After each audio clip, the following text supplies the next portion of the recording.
الحمد لولیہ والصلاة والسلام علی نبیہ وآلہ وصحبہ وبارک وسلم۔ قال اللہ تعالی وتبارک فی القرآن المجید والفرقان الحمید۔ بسم اللہ الرحمن الرحیم۔ قل بفضل اللہ وبرحمتہ فبذلک فلیفرحوا۔ صدق اللہ مولانا العظیم وصدق رسولہ النبی الکریم الرؤوف الرحیم۔ اللہم نور قلوبنا بالقرآن وزین اخلاقنا بالقرآن وادخلنا الجنة بالقرآن ونجنا من النار بالقرآن۔ قال اللہ تعالی وتبارک فی شان حبیبہ مخبرا وآمرا ان اللہ وملائکتہ یصلون علی النبی یا ایہا الذین آمنوا صلوا علیہ وسلموا تسلیما۔ اللہم صلی علی سیدنا مولانا محمد معدن الجود والکرم صلاۃ و سلاما علیک یا سیدی یا رسول اللہ۔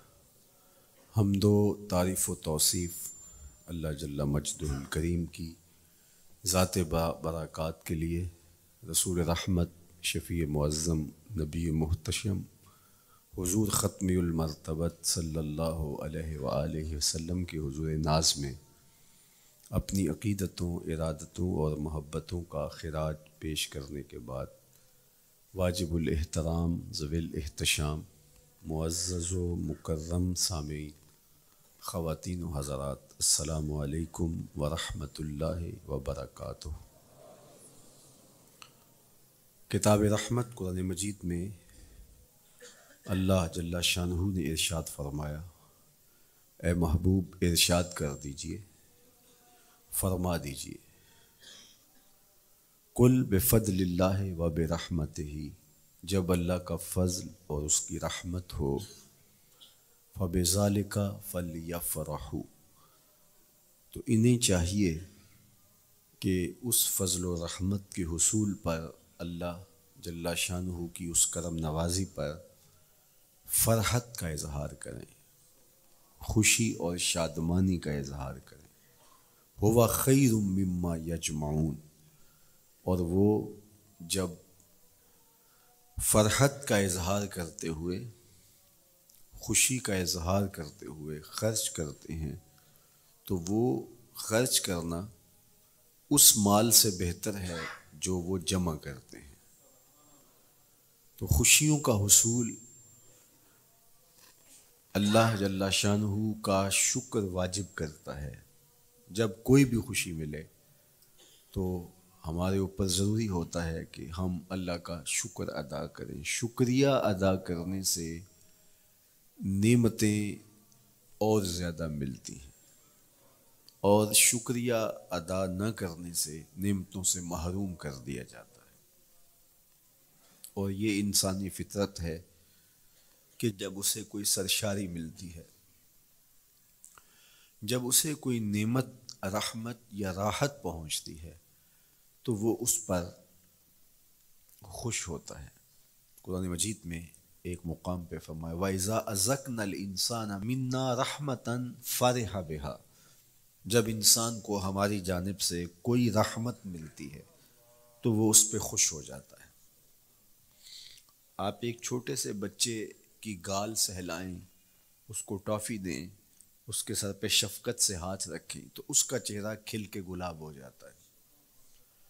ٹھٹھرتے ہوئے ماحول میں کسی کو روک کے گرم چائے پلا دے تو اس کی طبیعت میں سرشاری آ جائے گی اور وہ آپ کا شکر گزار رہے گا۔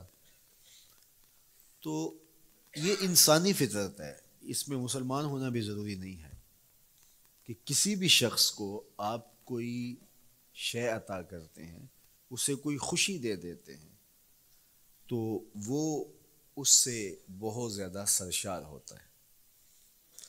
رحمتم منا، جو لفظ قرآن نے بیان کی ہے وہ ہے رحمتم منا، یعنی ہماری جانب سے اسے کوئی رحمت ملے۔ رحمتن نکرہ ہے یہاں، کوئی رحمت ملے، عام سی رحمت ملے، فرح بہا، تو اس رحمت کے ملنے پر وہ خوش ہو جاتا ہے۔ آپ کی اگر توجہ ہو تو رحمت ملنے پہ وہ خوش ہو جاتا ہے، اور اگر رحمت للعالمین مل جائیں تو پھر اس کی خوشی کا عالم کیا ہو، پھر اس کی مسرت کی کیفیت کیا ہو۔ یہ بات ذہن میں رکھیے کہ حضور کی آمد پر مسرت کا اظہار کرنا، خوشی کا اظہار کرنا، اس میں تو کوئی اختلاف نہیں ہے۔ امت کا کوئی بھی طبقہ اس کا انکار نہیں کرتا کہ یہ خوشی کی بات نہیں ہے، خوشی کی بات ہے۔ ہر دور میں اور ہر علاقے کے اپنے اظہار کے سلیقے ہوتے ہیں اور طریقے ہوتے ہیں۔ اگر وہ شریعت کے مزاج سے متصادم نہ ہوں تو ان کو اختیار کرنے میں کوئی حرج نہیں ہے۔ پھر مرور زمانہ کے ساتھ بدلتے ہوئے تقاضے ہوتے ہیں۔ کسی زمانے میں تلواروں کے ساتھ، تیروں کے ساتھ لڑائی ہوتی تھی اور وہ جہاد اسلامی قرار پاتا تھا۔ آج کی لڑائی میزائلوں کے ساتھ اور ٹینکوں کے ساتھ ہے، اور یہ بھی جہاد اسلامی قرار پاتا ہے۔ کوئی کہے کہ تیر و تفنگ کو چھوڑ کے، نیزہ و بالا کو چھوڑ کے، شمشیروں کو چھوڑ کے یہ میزائلوں پہ آ جانا، یہ ٹینکوں پہ اور یہ جدید آلات حرب پہ آ جانا، یہ دانش مندی نہیں ہے، یہ سنت سے انحراف ہے۔ تو میاں تو سنت کے مفہوم کو نہیں سمجھا۔ اس دور میں آلات حرب وہ تھے، بدلتے تقاضوں کے ساتھ آلات حرب یہ ہوئے، تو وہ بھی عین جہاد اسلامی تھا، یہ بھی عین جہاد اسلامی ہوگا۔ اسی طرح خوشی کے مختلف طریقے ہیں۔ کسی زمانے میں بالکل پرانے لوگ جانتے ہیں، جب کسی کے ہاں خوشی آتی تو وہ گڑ کی روڑیاں بانٹتا، یہ پرانا طریقہ۔ پھر اس کے بعد پتاشے بانٹنا شروع ہو گئے لوگ، پھر اس کے بعد وہ شکر پارے آ گئے، اس کے بعد پھر لڈو آ گئے، پھر موتی چور، اور پھر نہ جانے کیا کیا۔ لیکن روح ایک ہی ہے۔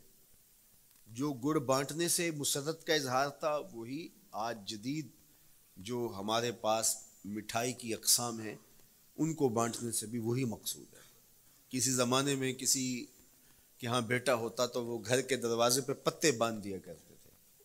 یہ اس دور کی جھنڈیاں تھیں، اظہار کے لیے کس گھر میں خوشی آئی ہے۔ تو آج کے دور میں تو ہمیں پتے باندھے ہوئے نہیں ملتے۔ آج گھروں کے اندر ولادت مبارک کے یا مختلف طرح کے غبارے لگا دیے جاتے ہیں یا جھنڈیاں لگا دی جاتی ہیں۔ تو مختلف بدلتے ہوئے ادوار میں وہ طریقے ضرور بدلے، لیکن جہاں تک مسرت کا اظہار ہے وہ روح بعین ہی ہر دور میں، ہر علاقے میں، ہر جو ہے وہ کلچر میں موجود ہے۔ کسی بھی خوشی پہ مسرت کا اظہار، مسرت اور سرور اور کیفیت کا اظہار، یہ انسانی زندگی ہے۔ اسلام ہمیں مسرتوں کے اظہار اور شکرانے کی صورت کے بہت سارے طریقے دیے ہیں، اس میں سے روزہ رکھنا بھی ہے۔ ان طریقوں میں سے ایک طریقہ نوافل ادا کر کے شکر کا اظہار کرنا بھی ہے۔ خیرات بانٹ کے لوگوں کو کھانا کھلا کے مسرت کا اظہار کرنا ہے، لوگوں کو لباس پہنا کے مسرت کا اظہار کرنا ہے۔ اور اسی طرح دعوت ہے، مختلف مواقع پہ مختلف چیزیں ہیں۔ پیر کے دن حضور علیہ السلام روزہ رکھتے تھے۔ پوچھا حضور آپ پیر کے دن روزہ کیوں رکھتے ہیں؟ قال فیہ ولدت، کہا اس دن میں پیدا ہوا تھا۔ تو اپنی ولادت کا حضور دن پیر روزہ رکھ کے اللہ کے شکرانے میں دن گزارتے تھے۔ گو حضور علیہ السلام کی زندگی کا ایک ایک لمحہ رب کے تشکر میں بسر ہوتا ہے، لیکن حضور نے اس کی وجہ بیان کر دی کہ میں اس دن کا روزہ خاص طور پہ اس لیے رکھتا ہوں، فیہ ولدت، اس دن میری ولادت ہوئی تھی۔ اللہ اکبر۔ تو حضور کی ولادت اللہ کی بہت بڑی نعمت، اور اس پر شکرانہ خود میرے حضور نے ادا کیا ہے۔ علماء نے لکھا ہے کہ حضور کی ولادت کی خوشی یہ اللہ کی رضا کا سبب اور ذریعہ ہے۔ آپ نے سنا علماء سے کہ دین کا سب سے بڑا دشمن جس کا نام لے کے مذمت کی گئی وہ ابو لہب ہے۔ پورے قرآن میں کسی اور کافر کا ابو جہل کا نام بھی نہیں، عتبہ عتیبہ اور امیہ کا نام بھی نہیں ہے، لیکن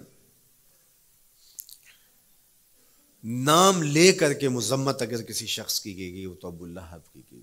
حضور علیہ الصلوۃ والسلام جب کوہ صفا پہ جلوہ فراز ہوئے، وَأَنذِرْ عَشِيرَتَكَ الْأَقْرَبِينَ، حکم ہوا پہلے قریبی لوگوں کو آپ اللہ کا ڈر سنائیں، تو حضور علیہ السلام نے قریبی لوگوں میں محنت کی، تو قریش کو، صنادید قریش کو، بنو ہاشم کو بلایا اور بلا کہ حضور نے ایک بات کہی کوہ صفا پہ کہ اگر میں تمہیں کہوں اس پہاڑ کی دوسری جانب سے ایک لشکر آ رہا ہے جو تمہیں کچل دے گا تو کیا میری بات مان لو گے؟ تو انہوں نے کہا اگر نظر نہ بھی آیا تو ہم کہیں گے ہم اندھے ہیں، آپ سچے ہو، ہماری نظروں کو پھیر لگ رہا ہے، آپ جھوٹ نہیں بول سکتے، ہم نے 40 سال آپ کے شب و روز دیکھے ہیں، تو کیسے ہم یہ گمان کر لیں؟ تو حضور نے فرمایا اگر میری ذات پہ اتنا یقین ہے تو مان لو اللہ ایک ہے۔ تو ابو لہب سب سے پہلے بولا تبا لک ھنالک سائر الیوم الہذا جمعتنا، معاذ اللہ، کہ آپ کا معاذ اللہ ہاتھ ٹوٹ جائے، آپ نے اس لیے ہمیں جمع کیا تھا؟ تو اللہ تعالیٰ جل شانہ نے اس کا جواب دیتے ہوئے ارشاد فرمایا تبت یدا ابی لہب وتب، ظالم تیرے دونوں ٹوٹ جائیں، ظالم تیرے دونوں ٹوٹ جائیں۔ تو ابو لہب کا نام لے کے مذمت کی گئی، لیکن یہ بدترین کافر جب حضور کی ولادت ہوتی ہے تو اس کی لونڈی سویبہ اس کو جا کے خبر دیتی ہے کہ تیرے مرحوم بھائی کے گھر بیٹا پیدا ہوا ہے، تو یہ بہت خوش ہو گیا، اس لیے نہیں کہ نبی تشریف لائے ہیں، اس لیے کہ میرے مرحوم بھائی کے گھر میں چراغاں ہوا، تو بھتیجا ہونے کے ناطے اس کو ایک سرشاری اور خوشی ہوئی، اور لونڈی کے خبر دینے پر اس نے اشارے سے اس کو کہا جا تو آزاد ہے۔ اللہ اکبر! یہاں سے یہ بھی سمجھیں کہ حضور نے صحن کائنات میں قدم رکھا، غلاموں کو آزادی ملنے لگی، غلامی کی زنجیریں ٹوٹنے لگی، تو سویبہ کو کہا جا تو آزاد ہے۔ خیر ابو لہب کی ساری زندگی آپ کو پتہ ہے، لیکن جب مر گیا تو حضرت عباس رضی اللہ تعالیٰ عنہ کو خواب میں ملا، انہوں نے کہا سنا کیسی بیت رہی ہے؟ اس نے کہا سخت مشکل میں ہوں، ڈاڑھی تکلیف ہے، حضور کی مخالفت بڑی مہنگی پڑی، لیکن اتنا ہے کہ جب پیر کا دن آتا ہے جس انگلی سے اشارہ کر کے لونڈی کو آزاد کیا تھا اس سے ٹھنڈا اور میٹھا مشروب بھی ملتا ہے اور عذاب میں بھی کچھ کمی ہوتی ہے۔ شارح مسلم امام نووی کے استاد امام ابو شامہ جو بہت بڑا نام ہے حدیث میں، وہ فرماتے ہیں جب ایک کافر کو حضور کو نبی سمجھ کے نہیں بھتیجا سمجھ کے خوشی کرنے کا بھی صلہ ملتا ہے، تو ایک مومن جو حضور کا غلام ہے اور حضور کو امام اور مقتدا اور نبی رسول اور محبوب سمجھ کے خوشیاں کرتا ہے، اس کو اللہ کتنا کچھ عطا کرے گا۔ دوستاں را کجا کنی محروم، تو کے بعد دشمنہ نظر داری، جب تو دشمنوں کو اتنا دیتا ہے تو دوستوں کو کتنا عطا کرے گا۔ تو حضور کی آمد پر مسرت کا اظہار، بشاشت کا اظہار، یہ اہل ایمان کا طریقہ رہا ہے۔ ہاں جو اس کا انداز ہے، کسی کو نوافل میں زیادہ سرور ملتا ہے وہ نوافل کثرت سے پڑھ لے، کسی کو زیادہ سرور روزے میں آتا ہے تو وہ روزے رکھ کر کے اس شکرانے کو ادا کرے، کوئی ذکر کی مجلس سجا لے، مختلف طریقے موجود ہیں۔ حضور علیہ السلام تشریف لائے، صحابہ بیٹھے ہوئے تھے، صحیح مسلم میں روایت ہے، سنن نسائی میں ہے اور بھی کتب حدیث میں، محفل بپا تھی، تو حضور نے آ کہا ما اجلسکم، کیوں بیٹھے ہوئے ہو؟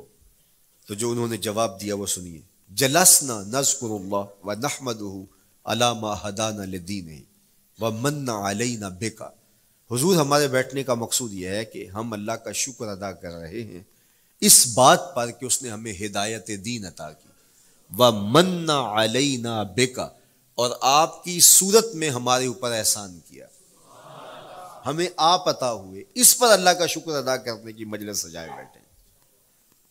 اب بات تو سادہ سی تھی، لیکن میرے حضور نے ان سے کہا کیا تم اس بات پہ قسم دے سکتے ہو کہ اسی لیے بیٹھے ہو؟ تو انہوں نے کہا جی ہم قسم دیتے ہیں ہم اسی لیے بیٹھے. فرمایا اٹھاؤ قسم.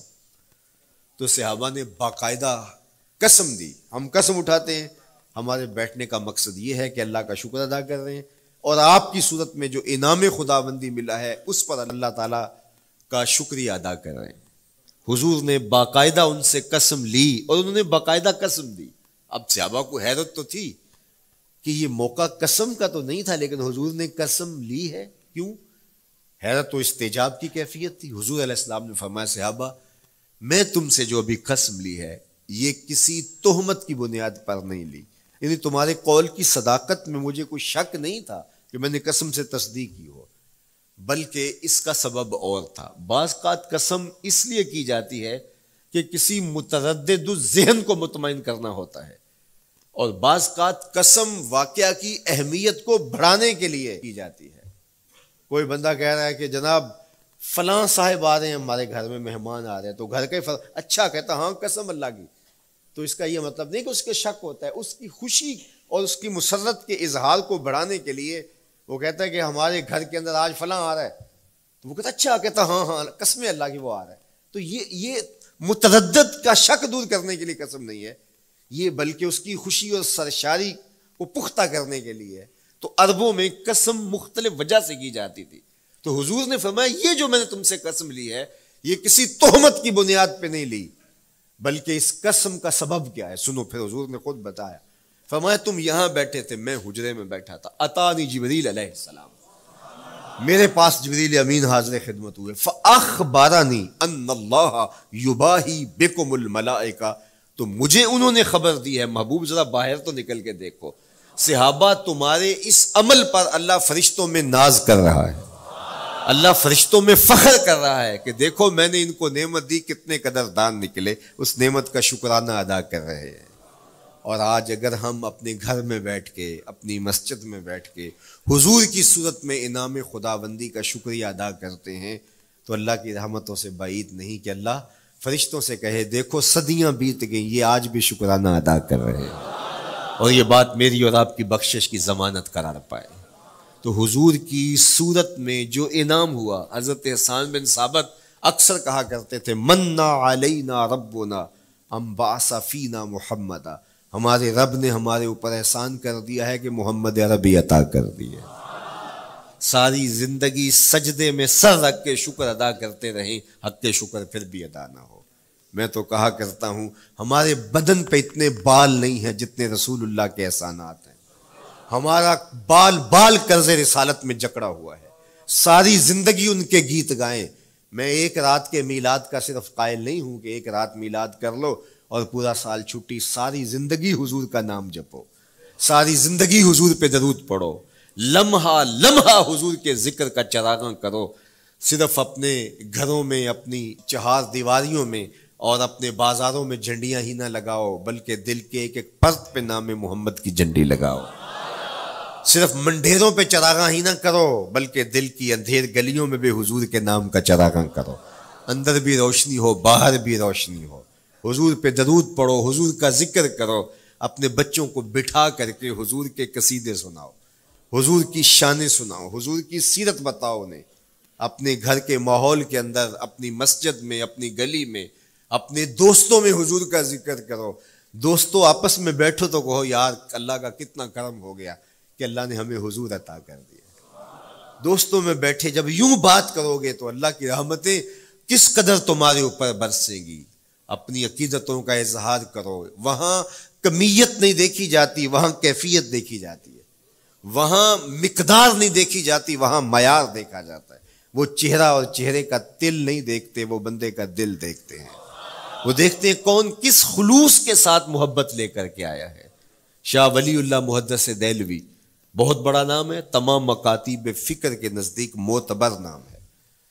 شاہ ولی اللہ محدث دہلوی فرماتے ہیں میرے والد شاہ عبد الرحیم محدث دہلوی ہر سال حضور کا میلاد کرتے تھے, اور اپنی استطاعت کے مطابق لوگوں میں, آنے والوں میں کچھ کھانا بھی تقسیم کرتے. ایک سال حالات اتنے پتلے تھے کہ ان کو میسر نہ تھا کہ لوگوں کو بھرپور کھانا کھلا سکیں, لیکن کہا چلو ناغہ نہ ہو, ایک تسلسل ہے جاری رہے, تو انہوں نے چنے بانٹ دیے بعد میں.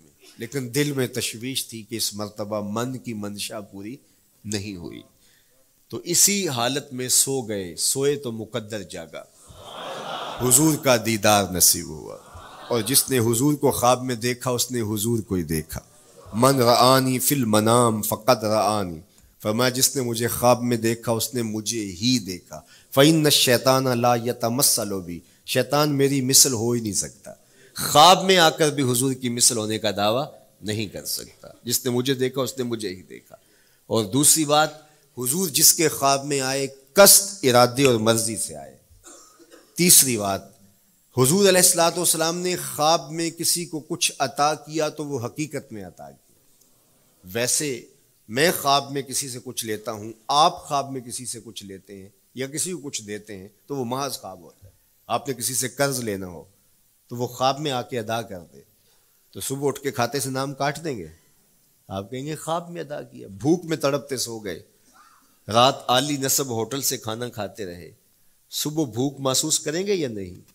خواب میں کھایا ہے نا۔ وہ کیا کسی نے کہا 100 بار میرے ہاتھوں میں تیرا دامن آیا، جب آنکھ کھلی تو اپنا ہی گریباں تھا۔ کچھ نہیں ہوتا، خواب محض خواب ہوتا ہے۔ لیکن اگر حضور کسی کو خواب میں کچھ عطا کرے، امام بوصیری سے پوچھو، رات چادر ملتی ہے، صبح اٹھتے ہیں کندھوں پہ موجود ہوتی ہے۔ حضور عطا کرتے ہیں تو حقیقت میں عطا کرتے ہیں۔ امام سخاوی نے القول البدیع میں لکھا ہے، ایک شخص حضور کے روضے پہ کھڑا ہے اور کیا کہتا ہے؟ آنا ضیفوں کا، میں آپ کا مہمان ہوں اور آپ کے ہوتے ہوئے کسی اور در پہ تو نہیں جانا۔ آقا جی میں تیرا ہو کے خیر منگاں در در دا، مریل کتا کیوں اخواواں ایڈے بختاں وردہ، جب میں تیری چوکھٹ پہ ہوں تو کسی اور سے کیوں مانگوں؟ اور میرے امام بولے کون دیتا ہے دینے کو منہ چاہیے، دینے والا ہے سچا ہمارا۔ کوئی جھولی میں چند ٹکڑے ڈال بھی دے تو ساری زندگی جتلائے گا۔ اللہ اکبر۔ عارف عبد المتین نے تو قلم توڑ دیا نا۔ اور جتنے بھی سہارے ہیں سبک کرتے ہیں، عزت نفس بڑھاتا ہے سہارا تیرا، ہر آسرا کمزور کرتا ہے لیکن نبی کا آسرا سر بلند کرتا ہے۔ کسی چودھری کا، خان وڈیرے کا مانگت سر اٹھا کے چل سکتے کہ میں فلاں کا مانگت ہوتا ہوں اور جس کو خیرات مدینے کی گلی سے ملی ہو؟ اسی لیے میرے امام نے مشورہ دیا، ٹھوکریں کھاتے پھرو گے ان کے در پہ پڑ رہو، قافلہ تو اے رضا اول گیا آخر گیا۔ وہ کھڑا ہی حضور کے روضے پہ اور کیا کہتا ہے؟ آنا ضیفوں کا، میں آپ کا مہمان ہوں اور آپ کے ہوتے کسی اور در پہ جاؤں؟ اللہ اکبر۔ یہ کہتے کہتے آنکھ لگ گئی۔ حضور خواب میں تشریف لائے، دائیں ہاتھ میں روٹی تھی، عطا کرتے میں خذ لے لے۔ کہتا میں نے خواب میں کھانا شروع کر دی، ابھی آدھی روٹی کھائی تھی، پوری روٹی نہیں کھائی تھی، آدھی روٹی کھائی تھی کہ میری آنکھ کھل گئی۔ جب آنکھ کھلی تو دوسرا آدھا ٹکڑا میرے ہاتھ میں موجود تھا۔ وہ دیتے ہیں تو حقیقت میں دیتے ہیں۔ تو شاہ ولی اللہ محدث دہلوی فرماتے ہیں کہ میرے والد شاہ عبد الرحیم محدث دہلوی نے خواب میں حضور کو دیکھا، اور چونکہ دن یہ عمل گزرا تھا اور کہ مہمانوں کو خاطر خواہ تواضع نہیں کر سکا تھا، تو حضور کے سامنے انواع اقسام کی چیزیں پڑی ہیں، اور ان میں میرے والے چنے بھی موجود ہیں اور حضور ان کے ساتھ شفقت فرما رہے ہیں۔ تو یہاں معیار دیکھا جاتا ہے، مقدار نہیں دیکھی جاتی، یہاں کمیت نہیں دیکھی جاتی، کیفیت دیکھی جاتی ہے۔ یہاں چہرے اور چہرے کا تل نہیں دیکھا جاتا، یہاں آنے والے کا دل دیکھا جاتا۔ یار چہرہ تو چمکدار تھا، اسی لیے ابو لہب کہتے ہیں نا شعلے کی طرح چمکتا ہوا، لیکن جہنم کا ایندھن بنا، اور کالے رنگ والا، ہونٹ موٹے ہیں، لیکن کعبے کی چھت میں کھڑا اذان دے رہا ہے۔ اذان ازل سے تیرے عشق کا ترانہ بنی، نماز تو اس کی دید کا ایک بہانہ بنی، ادائے دید سراپا نیاز تھی تیری، کسی کو دیکھتے رہنا نماز تھی تیری۔ تو عقیدتوں کے رنگ اور محبتوں کے رنگ حضور علیہ السلام کے ساتھ جب کوئی پیش کرتا ہے تو رائے گانی جاتی۔ یہ وفاداروں کا در ہے، یہاں بے وفائی کا تصور ہی نہیں ہے۔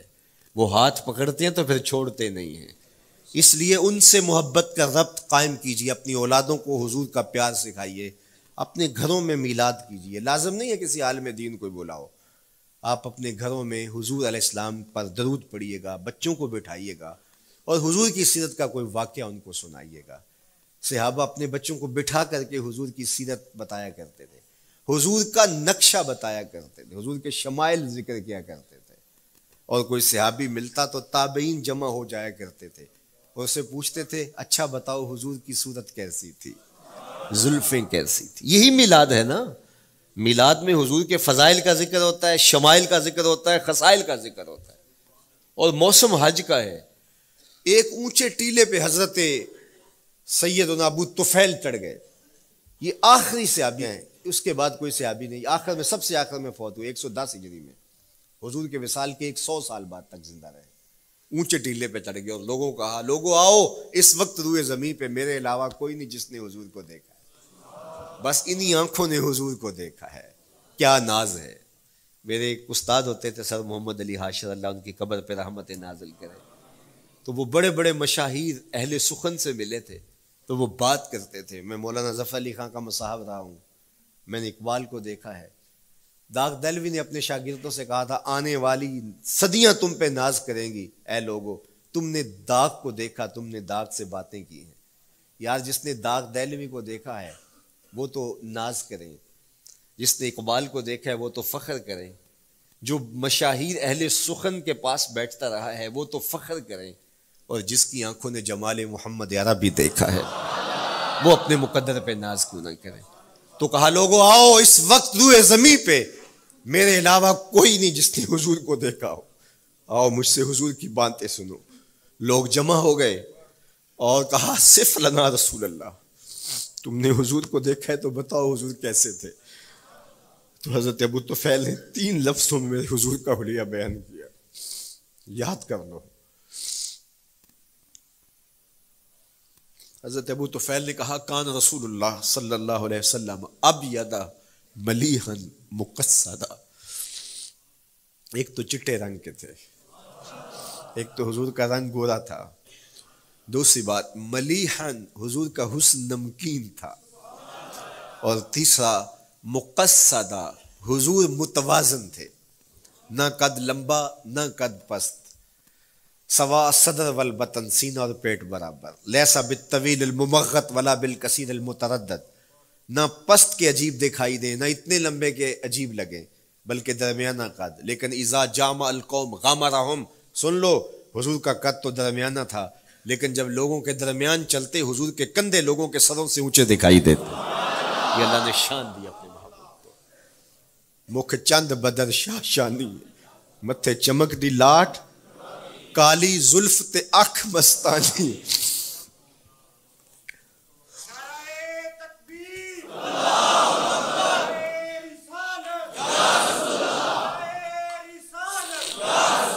کالی زلف تے اکھ مستانی ہیں، مخمور رکھی ہیں مد بھریاں. میں آپ کو مدینے کی گلی میں لے جانا چاہتا تھا کہ حضور علیہ السلام کی جب آمد ہوئی تو اہل مدینہ نے کس طرح جلوس نکالا، وہ عقیدتوں کے کیا رنگ تھے.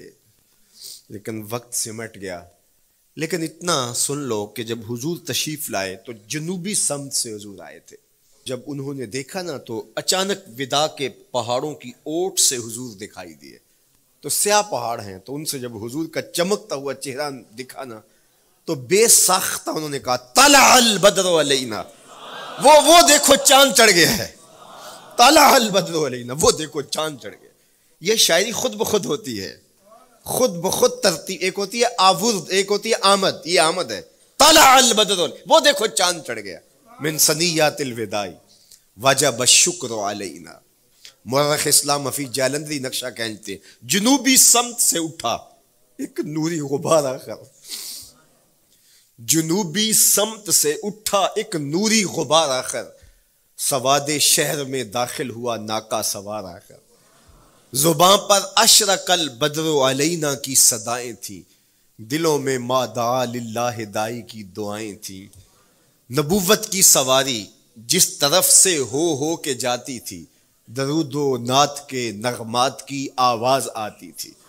کہیں معصوم ننھی بچیاں تھیں دف بجاتی تھی، رسول پاک کی جانب اشارے کر کے گاتی تھی اور کہتی کیا تھی؟ ہم ہیں بچیاں نجار کے عالی گھرانے کی، خوشی ہے آمنہ کے لال کے تشریف لانے. خوشی ہے آمنہ کے لال کے. عجیب رنگ بکھرے ہوئے تھے. حضور نے جب بچیوں کو دیکھا تو فرمایا تم مجھ سے محبت کرتی ہو؟ انہوں نے کہا ہم دل و جان سے آپ سے پیار کرتی ہیں.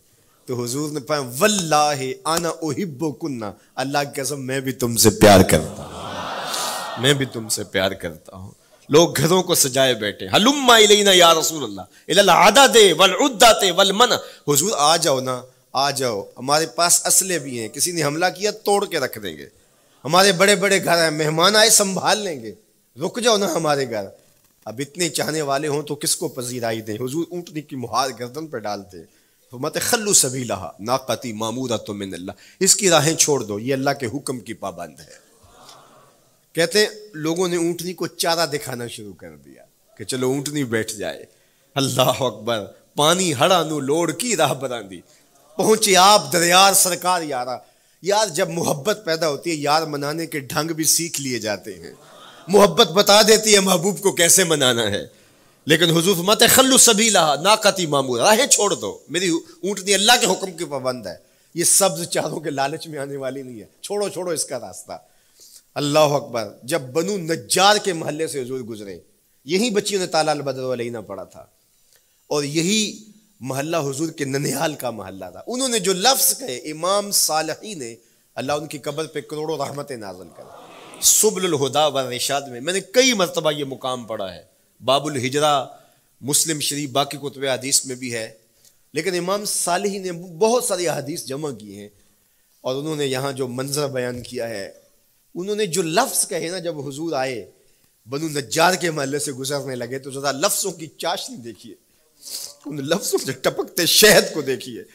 تو انہوں نے آگے بڑھ کے حضور کو دعوت دی، اور لفظ کیا کہے، ہلم الی اخوالک یا رسول اللہ الی العدد والعدۃ والمن، حضور ادھر تو رک جاؤ، یہ تو آپ کے ماموں کے گھر ہیں، یہ تو آپ کے ننیال کا محلہ ہے. لیکن حضور نے فرمایا کہ بس میری راہیں چھوڑ دو.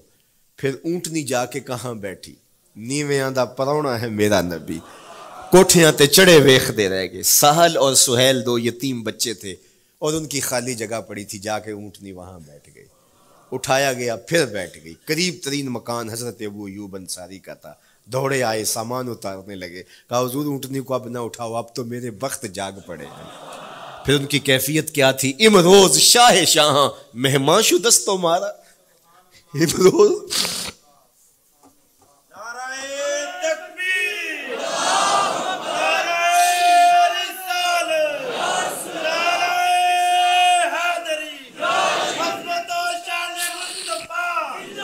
امروز شاہ شاہاں مہمان شدست و مارا، جبریل با ملائک درباں شدست و مارا. وہ کہتے ہیں آج شاہوں کا شاہ میرے گھر کا پرونا بن گیا ہے. یہ ابو ایوب انصاری کے جذبات ہیں. آج شاہوں کا شاہ، آج خسرو حسینہ ماہ نازنینہ، آج امام الانبیاء میرے گھر کا پرونا بنا ہے. کہاں میں کہاں نکھتے گل، باد صبا تیری مہربانی. کبھی اونٹنی کے پاؤں چوم رہے ہیں، تیرے بخت کے تو میرے گھر تک لے آئی. تو کہا امروز شاہ شاہاں مہمان شدست و مارا، آج شاہوں کا شاہ میرے گھر کا مہمان ہے. پھر آگے کیا کہتے ہیں، جبریل با ملائک درباں شدست و مارا. لوگوں جبریل کو دیکھو، آج میرے گھر کا پہرا دے رہا ہے، آج میرے گھر کا چوکی دار بنا ہوا ہے، کیونکہ میرے گھر میں حضور ٹھہرے ہوئے ہیں. تو کیا حضور کی آمد کا جلوس تھا یار. صحابہ نے جو حضور کے آمد کا جلوس نکالا، ہم تو وہ رنگ پیش نہیں کر سکتے، لیکن میں آپ کو کہوں گا درود پڑھتے ہوئے آج جلوس میں شامل ہوں، حضور کے ذکر سے سرشار ہو کے جلوس میں شامل ہوں، اور پورے نظم کے ساتھ. اگر آپ کے جلوس میں کوئی کسی کی گاڑی گھس بھی آتی ہے، اس کو پیار دینا، اس کو راستہ دینا، اور اس کو حضور کی رحمت کا احساس ہو کہ یہ رحمت کو ماننے والے لوگ ہیں، اور حضور پہ درود پڑھتے رہنا، عقیدتوں کے رنگ میں رہنا. امید ہے کہ جس طرح حضور نے ان بچیوں سے کہا جو حضور کے جلوس میں شامل تھیں کہ کیا تم مجھ سے محبت کرتی ہو، تو انہوں نے کہا جی جی، ہم اسی لیے تو آپ کے قصیدے پڑھ رہی ہیں. تو حضور نے فرمایا واللہ میں بھی آپ سے محبت کرتا ہوں. تو ہو سکتا ہے حضور ہمیں فرمائے میرے میلاد